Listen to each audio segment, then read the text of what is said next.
And welcome to Wind in Her Hair. I'm Anna, your host. And today I have a marriage and intimacy coach that I'm going to interview. His name is Dan, and he is the founder of Get Your Marriage On. So, welcome, Dan. Thank you. Happy to be here, Anna. And aloha. So, aloha, We have mahalo. this in common. When I was young, I lived in Hawaii too, in Oahu. Okay, I'm from Oahu, from Yeah. the North Shore. Yeah. Amazing. All right. So, let's dive in and talk about marriage and intimacy. I have some topics, kind of controversial, I want to talk about and ask your opinion. And so, let's dive in. Great. First of all, my wife and I have been married 22 years. Yes. We have 6 children, and life is kind of busy at home, but we love Mhm. it. I wouldn't have it any other way.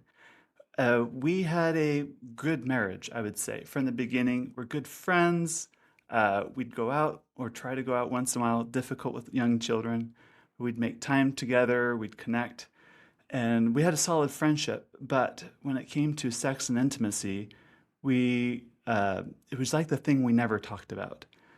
Probably because the families we came from, good conservative Christian homes, good families, but like most families in that culture, they don't really talk about sex at home. Mhm. And so unwittingly, we had inherited a lot of those anxieties into our marriage.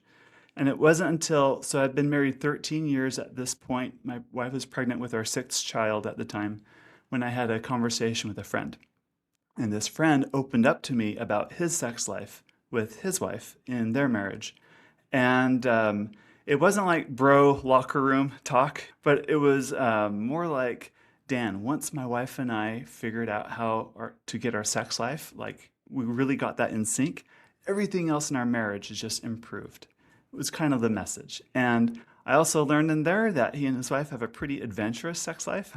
Like they do a lot of fun things, and I didn't know good people were supposed to have that much fun. And obviously, he and his wife communicate about this and talk about it and enjoy it. And that was like a Mhm. dimension of their relationship that they had that I didn't have. And I could see it in his eyes. He was just really sincere.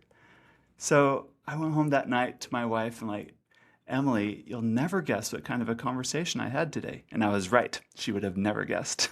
And so I told her about my friend and kind of his journey and what he's learned and and mind you, I was really nervous to have this conversation. My heart was thumping because this is something we just don't talk about a lot in our Mhm. in our marriage too. And I really Mhm. wanted to know, maybe I was a horrible lover and my wife is just so nice, she's never told me that she's unsatisfied. Or maybe there are things she's always wanted to try or do or change, but she's never really felt comfortable voicing it to me. And maybe we're just so anxious about it. What if we're missing out on something that could actually bring us closer? These were like the questions on my mind as we started talking. Anyway, that conversation started around 9 p.m. and we finally went to bed around 2 a.m. So it was like a 5 hour conversation, the most vulnerable, in-depth, open-hearted conversation we had about sex in our marriage to that point. The next night we talked some more, and we talked some more the following night. We both came to the conclusion that it's time for us to kind of grow up a bit. There's a lot we are nervous about and don't understand. Maybe it's about time we kind of learn more. So we decided we're going to jump in together and try to learn this and see what happens. So that was the start of our own personal journey. That is amazing to me, and the first thought that comes to my mind is, do you know both of your attachment styles? I think we're both secure.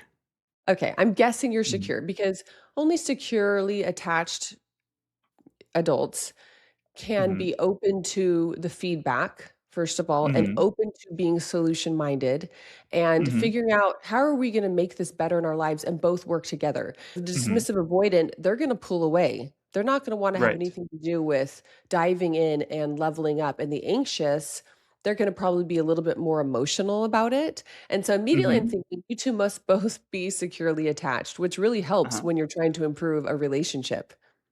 That doesn't say there are times when one feels a little more avoidant about something, or one's Mhm, anxious about something, or dismissive. Like we're mhm, human, we have those experiences, but it does help. I think that is an advantage my wife and I had going into this is I had the confidence that if I were to open my heart and kind of share with her some of the mhm, more uncertain parts of myself, like take that risk, that she wouldn't just stomp on my heart or whatever, right? Like I had that confidence going in. And likewise, she could open up to me and tell me straight how she felt about things.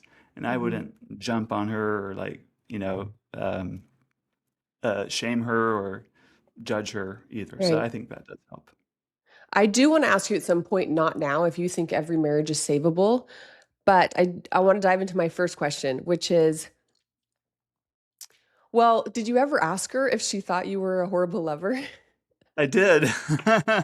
I wanna know what she said. I'm sure you do. That's kind of private, don't you think? Just kidding. The whole thing though was at this point in our relationship, um, we just didn't know. We didn't know a lot because Mhm, we thought in our minds like there's a line that you don't cross. And we wouldn't even Google our sex questions. Like what would come up on the internet? Oh no, like what if the information we get like leads us down this slippery slope and takes us someplace dark that we don't want to go? That was our big fear, right? And mhm, I think of it more like now, looking back, it's like that closet that we all have in our house that we mhm, don't want to open because it's just mhm, stuff full of things and it's so disorganized that it feels safer for us just to not open the closet door and just keep mhm, it shut. But now in that part of the relationship, we're like, okay, now let's open the closet. Let's see what scary stuff is in there. Let's take it all out and let's decide what mhm, we're going to keep, what we're going to throw away, and kind of reorganize it. And now it becomes a useful closet, a closet that can actually mhm. benefit and help us in our life, right? So that's kind of the more looking back. That was kind of more the process that we were finally mature enough, probably, to handle what's behind that door and kind of Right, step into after that. you said what, 13 years of marriage? Hmm. Yeah. So, a little bit about my ex, because I'm having an epiphany as you're Hmm. talking, and so we were married for 13 years.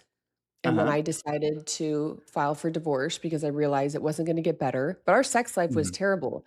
And Mhm. I think a lot of people go into marriage just kind of assuming that they're fine lovers. Like, it's not Mhm. too hard to do Mhm. to have sex, right? Right. It's a Uh-huh. totally different thing when you're trying to make love and Yes. do this Yes. amazing thing and be creative and experimental and Right. have fun, right? Mhm. And so I just remember thinking, it's gotta be better than this. Like, why is this happening? What's going on over here? Why is there no connection? And to make a long story short, we didn't have good sex because we didn't have an emotional connection, right? Right. And so for a Okay. woman, Yes. that's key. You have to have an emotional connection in order to have good sex. And then there was Yes. 0 creativity, Uh-huh. and it got to the point where it was just so unpleasant. We didn't communicate like you and your wife. We never communicated. It was like we were raised in a fairly conservative Christian household, both of us. And Mhm. so it was just something we didn't talk about toys or sex or how to have sex outside the bedroom. In that situation, like my wife and I were both colluding in our sex life in the way that I didn't want to prior to this epiphany, right? I Mhm, didn't want to bring it up because I didn't know how she would take it. mhm, She didn't want to bring it up because she didn't know how I would take it. So it's like this unspoken, unwritten rule that neither of us are going to bring it up, and just do things the way we have been. And so I think couples do this all the time. Not maybe not just in sex, but in lots of things. Like I mhm, won't tell you how much I'm spending if mhm, right? Uh, mhm. if I don't call you out on your irresponsible spending. So the Right. couples kind of like collude in that kind of a thing. So that dynamic is really common, especially in the couples that I coach. And even now in my marriage, there's areas where I can improve and identify Mhm, that. And this kind of a pattern though broke when what I wanted, like what my friend had, like that mhm. sparkle in his eyes, this glow that he had, this confidence, and knowing it came from he and his wife having a solid sex life. Like wanting that was more important to me. So that helped with the motivation to finally face my fears and face the things and let's have this conversation. I was just literally thinking about what brought about this was your desire to have something better, Hmm. and you weren't willing to accept a mediocre love life, and so you took the courage it took to step out in faith and just say, "Hey, Can we have this conversation? And that reminds me, I accepted Christ into my heart when I was 5, but it wasn't until I was probably 16 or 17. I lived on the Mhm. North Shore. It was surf season. All these surfers would come from other parts of the world, specifically this guy from South Africa. And we were at church, and I didn't even know him, but I saw him worshiping. And like you described the light in your friend's eyes, I just remember Mhm. seeing the light in his eyes, seeing him worship God with pure abandon. And I remember I Mhm. had the same thought. I thought, I want that. Whatever he Yes. has, I want that. Who's listening to really pay attention to these desires that you have in your heart, to Mhm. want more and not be afraid, but do what Dan said and step out in courage and boldness and just say, what if? That's my new question is what if? What Mhm. if she does listen to me? What if she feels the same? What if he wants more too? What if? We never know unless we ask. That's My good. my real first question, besides asking about what she thought, the Uh-huh. feedback was, um, why do you think so many high performing men, a lot of my listeners Mhm. on social media are high performing men who succeed in business, but they're failing in their love lives? Why do you think they struggle to create real intimacy at home? And it doesn't even have to be high performing men, any men, but why do you Yes. think they Mhm. fail to create intimacy at home?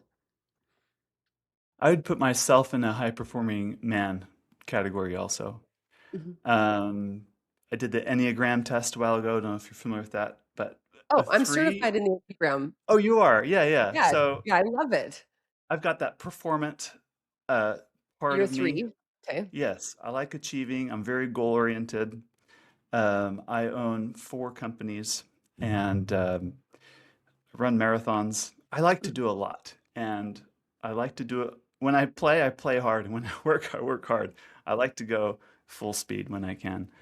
And there's something about the ethic that if I set my mind to something, I know that I can work hard and pretty likely achieve it with anything in life. So when it comes to maybe building a business, or maybe it comes to like training for a race or something, like I know the steps, I can break it down, I can find the formula, the pattern, and I just work at it. Or I apply the scientific method, right? I try an experiment, fails, tweak, okay, adjust, go again. And those skills are very valuable for a lot of men who are high achieving. But it doesn't always translate in the bedroom because the very skill that makes you great in the workplace introduces contention in the relationship because you can't force a great sex life. There's no formula. There's not a strategy. It's not a do ABC. It's not a buy the flowers, do the dishes, put kids to bed. Therefore, you have a very turned on life. It's not formulaic. It's very, very relational. So it's a completely different set of skills, and they don't always Mhm. all translate well. And men who start to understand and realize that, I think, um, start having better relationships. So that's a key aspect, I believe. Mhm. So you're saying you cannot apply the scientific method to sex or intimacy? Not Um, really. Can your you? spouse is not a goal. Your spouse is not a process. Mhm, Uh, she's a living, breathing human being. She's mhm, a person with very different desires, hopefully different. Hopefully you mhm. married someone different than you. Okay. That's a very important Right. key ingredient Mhm, for polarity, which I think you talked about mhm. in a previous episode, Right. right? Differences are good. And I think a lot of men, when there's a sexual desire discrepancy in that relationship, they try to collapse difference in the process of trying to get more sex, trying to get their spouse, get their wife to be more interested in sex. And in that process, it really hurts it interferes with the very uh, thing that is needed to bring more eroticism into the relationship. I could tell you a short story if that Yeah. helps. I married my opposite in many ways. If I'm really goal oriented and driven, if I'm like New York, my wife is like Hawaii, Mhm, right? mhm, She's very go with the flow, really laid back. mhm, And in many ways, we complement each other. And those differences can also get frustrating sometimes. Like you can see how mhm, sometimes those differences can be perceived as an annoyance. But you got to remember, it's because we are so different is what fuels that attraction, that polarity mhm, in that relationship. mhm. And for those who are listening who aren't sure exactly about polarity, polarity is the energy of feminine and masculine energy, and you have that Yes. spark and that polarity when you have a balance of both. So when you Yes. have too much feminine, and men can have more feminine energy and women can have more masculine energy. Like for most of the Mhm. day, I'm in my masculine energy. I'm leading, I'm being decisive, and but then when I'm with my kids or I'm on a date or whatever, then I want to lean into my feminine. But if you have too much feminine energy and not enough masculine, there's no clarity, no spark, not much chemistry. There's a man I worked with, very successful. He was a attorney and super bright, and he started a side business. Side business took off, left his law firm, and has built multiple teams around the country. Very wealthy, very successful. Um, and the thing he wanted more than anything in life is a wife that can match his sexual energy and match his Mhm, sexual desire. mhm, And they had a good marriage, like financially they're set. Like she has everything in mhm. life she wants. He has everything, like material things he wants. But the one thing he just does not have from her, he says to her, is, I just want you to want me sexually. So she's Mhm, like, okay, want you sexually. So he's like, I want you to, and then he'd like spell things out, do this, this, this. And then she'd very obediently do those things. But she's doing it in the spirit of like to accommodate or to placate right. him. Obligation, yeah. Yeah, yeah, yeah. You see how maybe in the workplace, if he has a goal, like I need to achieve this, this is the process, this employee, this is how you're going to get this work done, this is how we're going to do that. That works. And he gave Mhm, the same thing to his wife, right? Kind of a thing. This is how I want you to show up in the bedroom. I want you to buy this lingerie or whatever. She does it, but it's not the same because he's interfered with the very thing that would actually give her that passion, and that is to create a relationship where there's actually room for two people. Where in their marriage, he occupied so much mhm, room in that relationship, she had very little room to be a self. His self took up so much space, mhm, and then wondered why the sex isn't great. Then, in the name of wanting more sex and prescribing how to do it, and it just shrunk herself even more and was actually interfering with the very thing that would bring more aliveness, which is actually let her be a self, which would require him to be really patient, requires him to be really humble, requires him to maybe let go of his ego and his pride sometimes, mhm. is required for any couple to have a sustainable, long-term, and very passionate sexual Mm. relationship. Well, those qualities are hard if they're not your norm, right? Yeah, If you're not yeah, used to being humble, if you're used to feeding your ego, hmm, then it's gonna be hard for you. And yeah, a lot of us start off more self-centered, but then when life humbles us, we have children, difficult marriages, we get to the point where like, okay, I surrender. Like, hmm, have your way with me, God. That was my story. And what you're saying reminds me of a post that I did recently, and a man responded with, Anna, your expectations are too high. And I wonder what you bring to the table. I was talking about the four things that a man must do to create emotional safety for a woman. And I just thought, wow, I responded with, well, first of all, these aren't my expectations. This is biblical. hmm, Treat a woman this way, a wife. And hmm, I, as a high value woman, would expect no less of myself in return. hmm. You know how we talk about bench warmers and first round draft picks? Are you familiar with Yes. that? Uh-huh. Okay. Uh-huh. So that's bench warmer behavior when you expect so much from your spouse or your girlfriend or boyfriend, but you expect less of yourself. And I told him a relationship is 100%, 100%, not 50-50. Yep. It's both Mhm, people bringing their very best and mhm. at the same time expecting the other person to bring their best. So if it's someone who would even think that way, what do you bring to the table? Like, it just makes me think that mindset, that's his norm of Mhm. expecting people to only bring 50% and you meet them halfway. It's like Uh-huh. also what Jim Rohn said. He said, I'll work on myself for you, and you Uh-huh. work on yourself for me. And next question. What's the biggest lie people believe about keeping passion alive in long term relationships?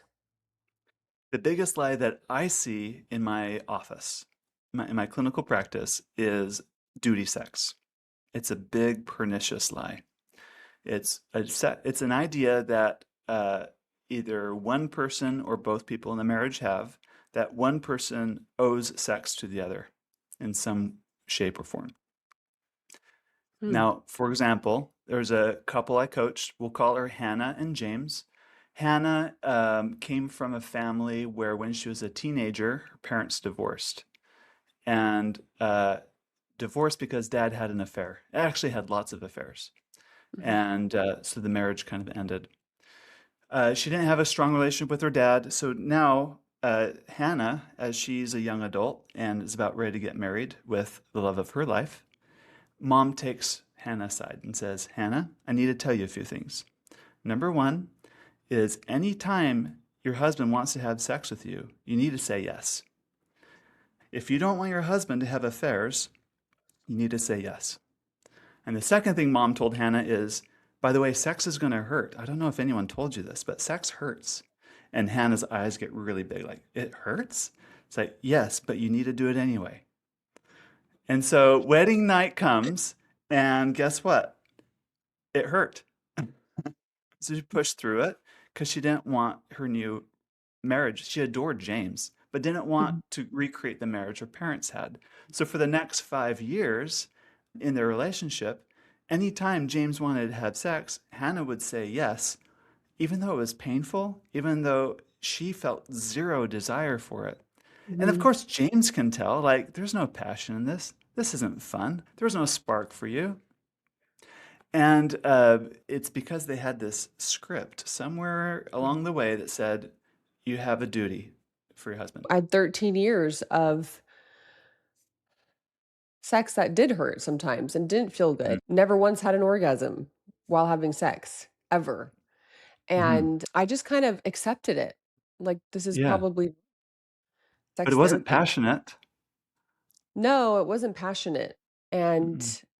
You didn't feel alive in it. You probably mm, didn't feel yourself in it.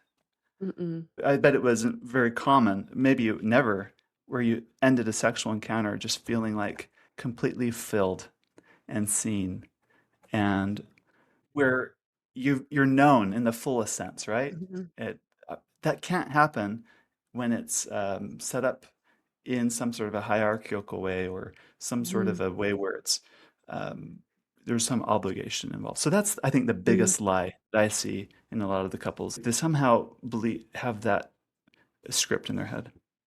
Mhm. And for me too, I always felt like something was off. There's just something Mm, off about it. And I hmm. realized his attachment style was dismissive avoidant, so there was no emotional connection. And Uh-huh. then I'm trying to get in and create this passionate, amazing sex, and I just was never successful in that. So, Mm-mm. for the people who think that they are obligated to have sex with their spouse, what would you say to them? You got to Besides, break you're the not pattern. break the Yeah, pattern. you have to break the pattern. Now, it's going to look different couple to couple and how they are. You know how they say no to drugs? Say no to bad sex. If it's going to I be love that. bad, yeah, Okay, that's just gonna don't be do the it. title to this podcast Yeah. episode. Say no to Say no to bad sex. bad sex. That's a great title. That's a great mantra to have. Another thing I'm learning as I'm getting a little bit older is sex doesn't have to be so narrowly focused. For example, if I were in a horrible car accident today and I'm paralyzed and I can't function the way I'm used to functioning, I bet my wife still would know how to make love to me.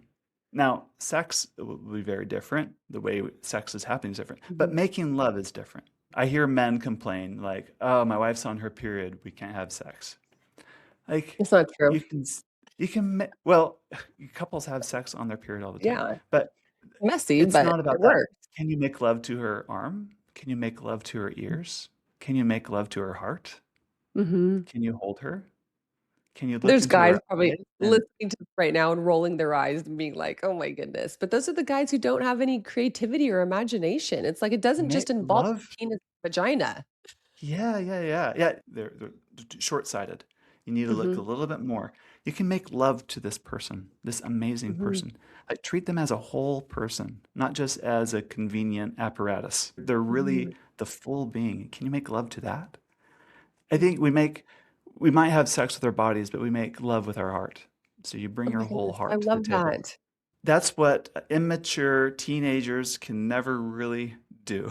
Like, Mhm, okay, here's another mhm, tangent, but if you ask someone, when's a person's sexual prime? Like mhm, for a young man, he might say, oh, when I was 19, right? For a woman, it's like probably 24. It's when I feel the most reproductively like mhm. available. If that's our quintessential model, like all of us are doomed. But if you I ask agree with someone, you. when's your erotic prime? It's definitely not when you're a teenager, when you're Mhm, not capable of emotional connection, or you're not capable of looking someone else in the eye while you're making love to them, because you don't have a self yet, right? It's those in their 50s and 60s and 70s. Those are people at their erotic prime. It's who you are, it's your mhm, presence, it's what you're bringing and what you're offering, and offering a whole self. That's when I think it just brings on such deeper meaning, such more richness, and mhm. that's what I hope a lot of couples like look forward to and do. But this happens as you learn how to again be more humble, to learn how to love well, to learn how to be a good listener, how to be really emotionally connected in all of those areas. Mhm. See, that's what makes a good lover, and I'm thinking specifically about men. The more educated you are about women, Hmm.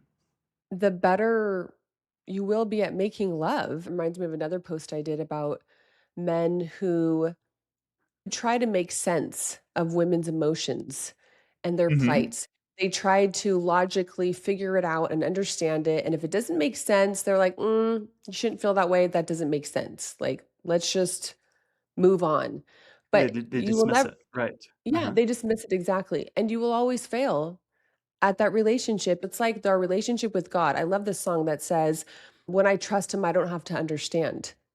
Hmm. And I just remind myself of that daily. Lord, I don't understand, but that's okay. I'm just going to trust you because you understand and you're Right. God. And so with men, when you just kind of have that same mentality is in order to trust her and to love her, I don't have to understand. That's just how she feels. And it's a moment. And if you just be present and still and listen and feel it with her or sit with her in it, that's going to create better sex. Yeah, definitely, definitely. Part of good eroticism in a relationship is a sense of mystery also. Mhm. So allowing a little bit of space to not know and understand your wife completely, to keep some room for mystery, dr- keeps driving sexual interest. There are too many couples married a while, honeymoon phase is long gone, it's like a distant memory. Mhm. Things feel so routine, they feel more like roommates than lovers. They've lost that sense of mystery, that sense of like interest in each other. Mhm. And if you can cultivate curiosity in your relationship and always remember your never wakes up the same person twice. They're always changing, just like you. Yourself is changing. You're growing. You're Mhm. learning new things. You're adapting. That, I think, having that picture in mind is going to make a big difference in the way you approach your wife, and it keeps that passion alive. Mm. I've never thought about that actually. Okay, next question. What are men doing that shuts a woman down sexually, even if they think that it's actually helping her? Oh, yeah. I can Uh, speak to my yeah. own experience on this one. Okay. Yay. Sometimes I try to be a little too helpful. I think I know what my wife needs, and I just jump in and do it all. And I don't give her. And then sometimes it's because I'm a little impatient because I don't want to sit and listen to her and really find out what she needs. So I try to short circuit things and just do what I think is right. But it is a little bit so it looks virtuous on the outside, but inside there's a little bit of a laziness going on because I really Or don't want to put in the self-centeredness. emotional You're work, like, right? I don't want to listen to her, so I'm just going to hurry things up in my own way and hope we get Yes. to. And it might be elaborate what I'm doing, right? I might be like being the hero doing what I'm doing, Mhm. but I've really bypassed the very thing that she actually really needs, which is that emotional connection, which takes effort. Mhm. And so I see this pattern in me sometimes show up in my relationship. It's just bypassing that critical checking in, Mhm. the emotional labor often involved. A lot of men that I've spoken to, they have a hard time sitting with a woman and listening to her because they Mm-hmm. think she's being ridiculous or nonsense or she shouldn't feel that way. And so I'm sure there's a lot of men agreeing with you that they do want to try to bypass the hard part of sitting and listening. They just want to Mm-hmm. get to the fun part to them.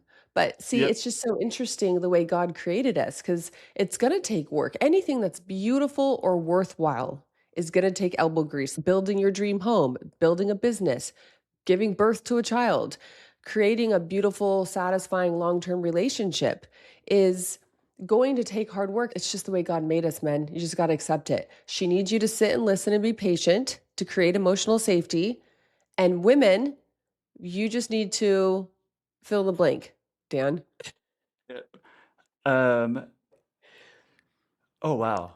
Stop nagging. If my wife saw Yeah. if I was in that situation where I kind of bypassed her emotionally, if she, called me out on it, I think that'd be really good for her to do. Like, you're not really helping right now. Mhm. That's not what I really need.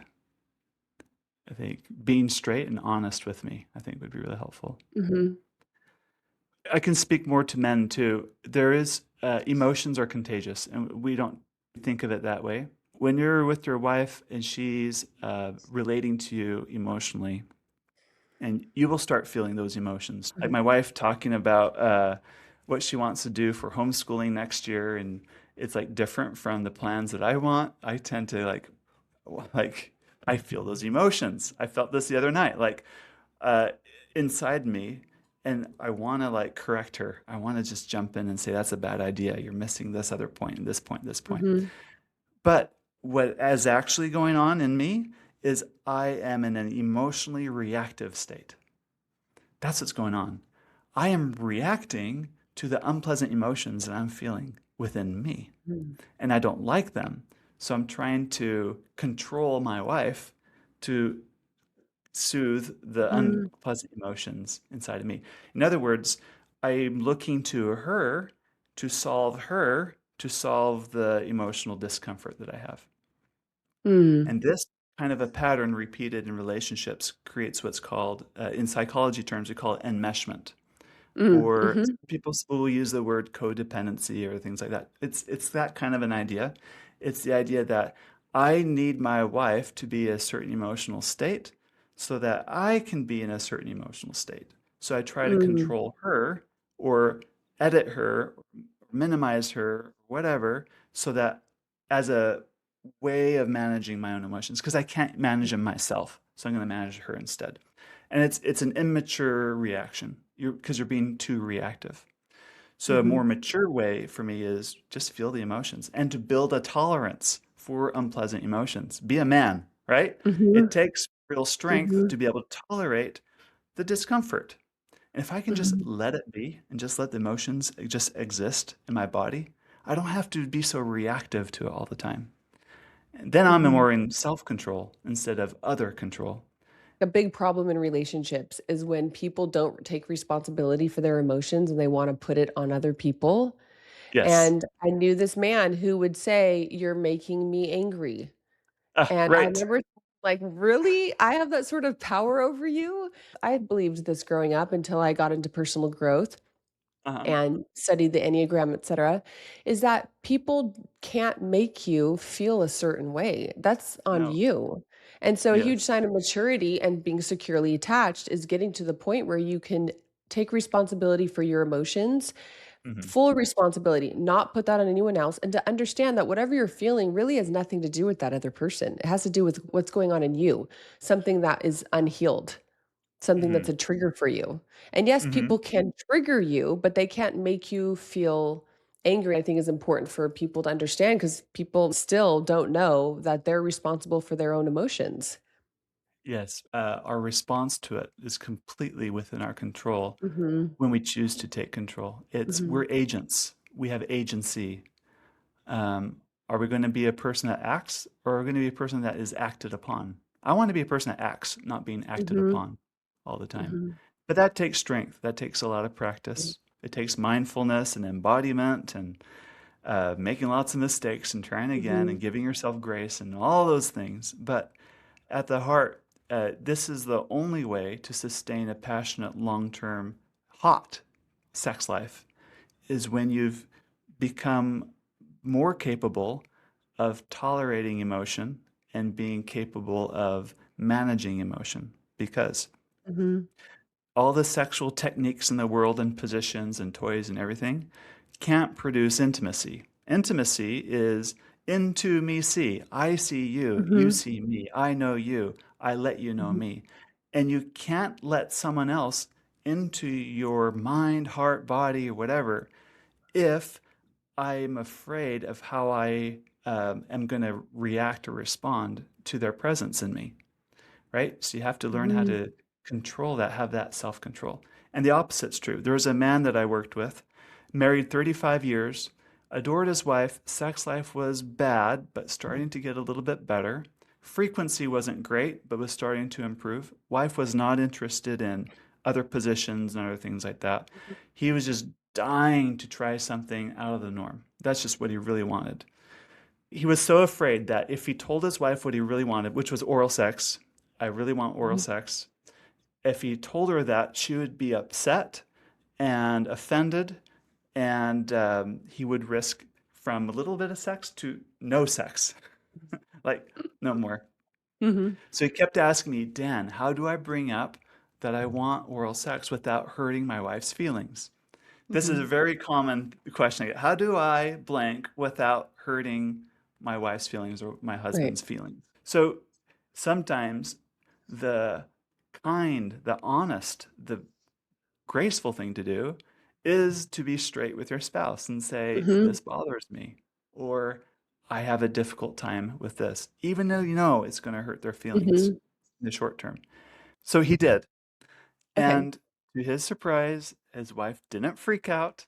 She didn't like shut it down or like shame him or anything like that. Of course, she wasn't interested in it, but it was a positive Of experience course. because at least she now knows Yeah. who she's married to. You can't Mhm. love someone you don't know. And Mhm. now he is exposing his mind, his heart, right? So we think of intimacy as all the feel good feelings and like, oh, like cuddling Mhm. and being close. The other side of the coin of intimacy is it's exposing, being really exposed, Mhm. your heart, your mind, everything, your secrets, right? Private parts of us is we're sharing with someone, even when it means it's invalidating. Like in this case, what this husband Mhm. wanted wasn't what the wife wanted, but expressing and validating things is an act of intimacy. So they grew closer. Mhm. I think a lot of people, especially men, correlate intimacy with sex, but Hmm. actually real intimacy comes before sex. Some people like to compartmentalize intimacy. I just think that intimacy is all of it. It's the closeness of all of it. And N sometimes Oh, go it's ahead. naked together, and sometimes it's here's my mind together. Right. A naked mind or a naked body, they're both great. Absolutely. Yes. I love that. Hopefully both. A naked mind with a naked body, the best. Yep. How do you rebuild attraction when it's been gone for a long time? Can you rebuild it? Yeah, it'll take commitment, it'll take dedication, because oftentimes habits have gotten in the way. So one thing I highly recommend is first is to just create rituals together. Even if it's like we're just going to brush our teeth together at night, or we're going to enjoy at least one meal together a day. Couples that get out and just try to do things new together, we talked about this a little bit, that helps. That alone, I don't think is enough. It does require like a conscious everyday decision. It's kind of like Mhm. building muscle, right? It's not something you do consistently, not erratically or randomly here and there. It's Mhm. this the benefits start to compound over time. So it is a commitment, but any couple, I think, if they really work at it, at least will find more meaning in their relationship. Or they'll learn enough that this isn't the right relationship for them. And then they'll have the maybe the integrity or the courage to make the changes that need to be made. It might mean ending a relationship. Mhm. I love that you said possibly ending the relationships. And so I did want to dive into this with you because Hmm. from my experience being raised in the Christian church, I've come to realize the Christian church doesn't know how to deal with mental illness like Hmm. narcissism or Hmm. addiction like alcoholism or divorce. And Hmm. I had pastors tell me, "You have no real grounds to divorce your husband." unless he's addicted to porn. And I said, "What about the fact that he won't stop drinking to save the marriage?" Hmm. And we were meeting with the pastors, having marriage counseling for years on end, off and on, and the pastors themselves were whiskey drinkers and would even drink with my ex-husband, so there was no accountability there to challenge him to stop drinking.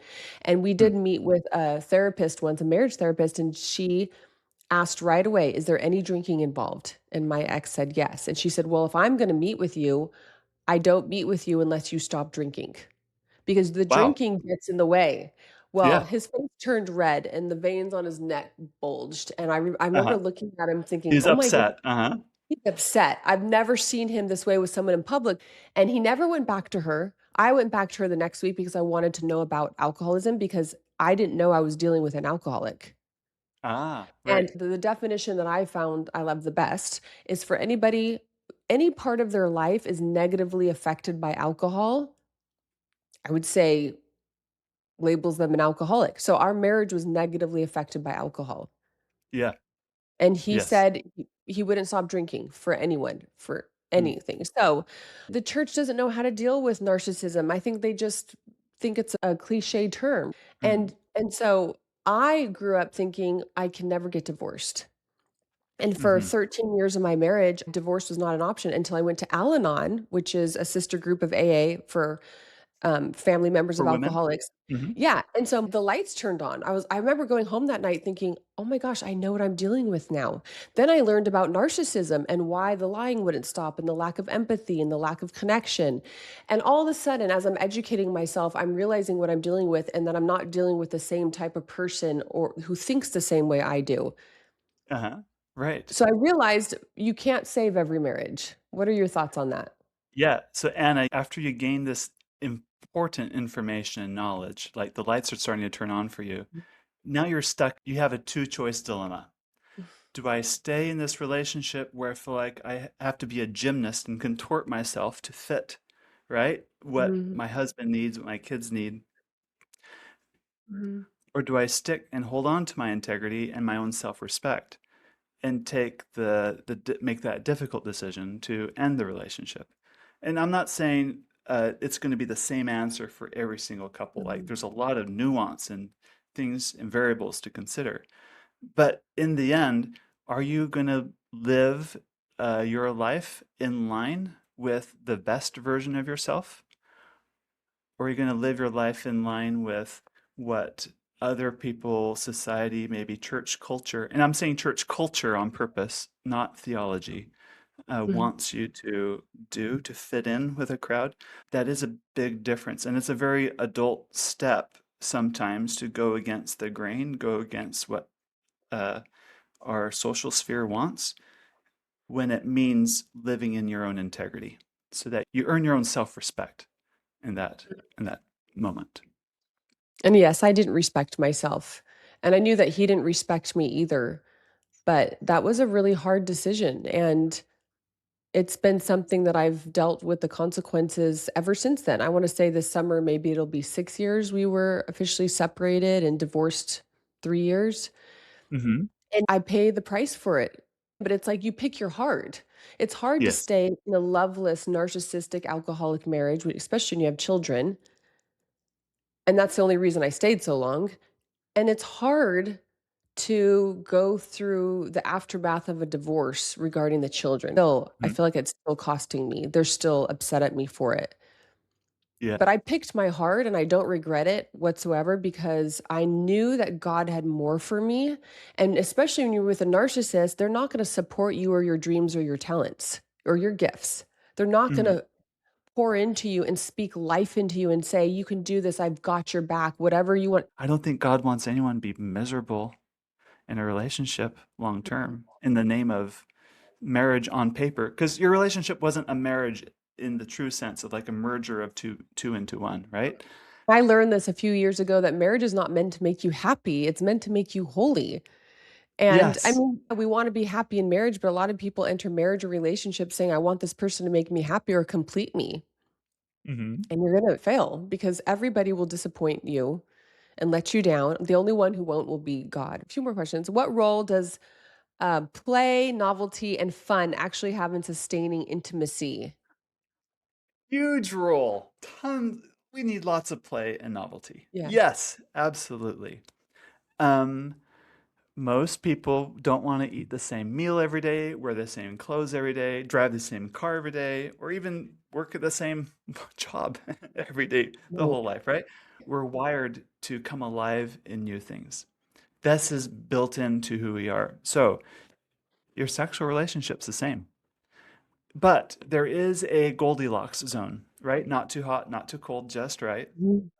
There's research done in what's called flow state. This is, you've probably heard of this before, where people like really get in zone, like athletes, for Mhm. example.